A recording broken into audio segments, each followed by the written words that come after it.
ഇത് ഞാൻ വിഷുവിൻ്റെ അന്നെടുത്തൊരു വീഡിയോ ആണ്. പക്ഷേ പോസ്റ്റ് ചെയ്യാൻ കുറച്ച് വൈകിയേ ഉള്ളൂ. വിഷു ആയിട്ട് ഒന്ന് അമ്പലത്തിൽ പോകാൻ കൂടി പറ്റിയില്ല. അപ്പോൾ പിന്നെ വിചാരിച്ചു ഒന്നും ഉണ്ടാക്കുകയും വേണ്ടാന്ന്. എന്തോ ഒന്നും ഉണ്ടാക്കാനുള്ളൊരു മൂഡ് പോലും വന്നില്ല. എന്നിട്ട് പിന്നെ തോന്നി അല്ലെങ്കിൽ എന്തെങ്കിലും ഉണ്ടാക്കാം. അനു ഇല്ലുള്ളതല്ലേ, അവൾക്ക് എന്തെങ്കിലും ഉണ്ടാക്കി കൊടുക്കണമല്ലോ എന്ന് കരുതി. സദ്യ എന്ന് കേട്ടാൽ എനിക്ക് ആദ്യം ഓർമ്മ വരാറ് പരിപ്പും പപ്പടം തന്നെയാണ് മെയിനായിട്ട്. കാര്യം ഞാൻ അതിൻ്റെ ആളാണ്. അതുകൊണ്ട് തന്നെ എല്ലാ പ്രാവശ്യവും സദ്യക്ക് ഞാൻ അത് തന്നെ മാത്രമാണ് ഉണ്ടാക്കാറ്. വേറെ സാമ്പാറും മോരും അങ്ങനെ ഒന്നും ഉണ്ടാക്കാറില്ല. അതുകൊണ്ട് തന്നെ ഞാൻ ആദ്യമേ ഫിക്സ് ചെയ്തു ഇന്ന് പരിപ്പില്ല, പകരം സാമ്പാർ ഉണ്ടാക്കാമെന്ന്.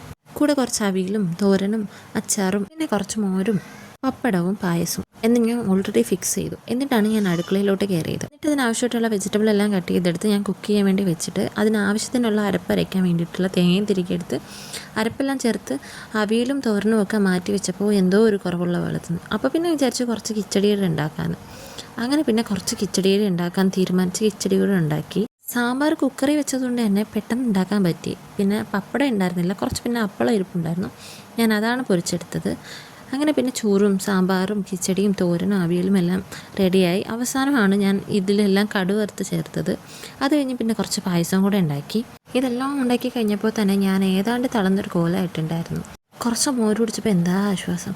അപ്പോൾ ഇന്നത്രേ ഉള്ളൂ. നാളെ കാണാൻ. Tata bye bye, see U.